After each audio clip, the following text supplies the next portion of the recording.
భారత జట్టు కెప్టెన్ విరాట్ కోహ్లీ అటు కెప్టెన్సీలో అదరగొడుతున్నాడు. మరోవైపు అద్భుతమైన బ్యాటింగ్ చేస్తూ సరికొత్త రికార్డులు నెలకొల్పుతున్నాడు. పాత రికార్డులు బద్దలు కొట్టి కొత్త రికార్డులు సృష్టిస్తున్నాడు. ఆస్ట్రేలియాతో జరుగుతున్న వన్డే సిరీస్ లో భాగంగా ఇప్పటి వరకు జరిగిన 2 వన్డేలలో భారత జట్టు విజయం సాధించిన విషయం అందరికీ తెలిసిందే.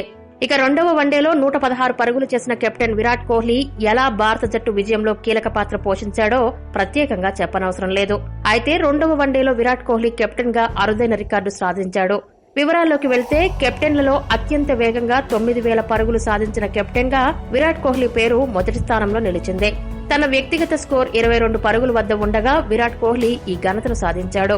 గతంలో ఆస్ట్రేలియా కెప్టెన్ రికీ పాంటింగ్ 9000 పరుగుల మైలురాయిని సాధించడానికి 203 ఇన్నింగ్స్ ఆడాల్సి వచ్చింది.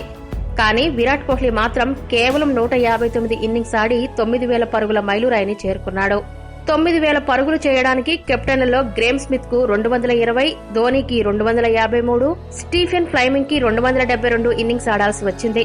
మొత్తానికి కెప్టెన్సీలోనే కాకుండా బ్యాట్స్మెన్ గా కూడా విరాట్ కోహ్లీ రికార్డుల మోత మోగిస్తూ దూసుకుపోతున్నాడు. భారత జట్టుని విజయపథంలో నిలుపుతున్నాడు.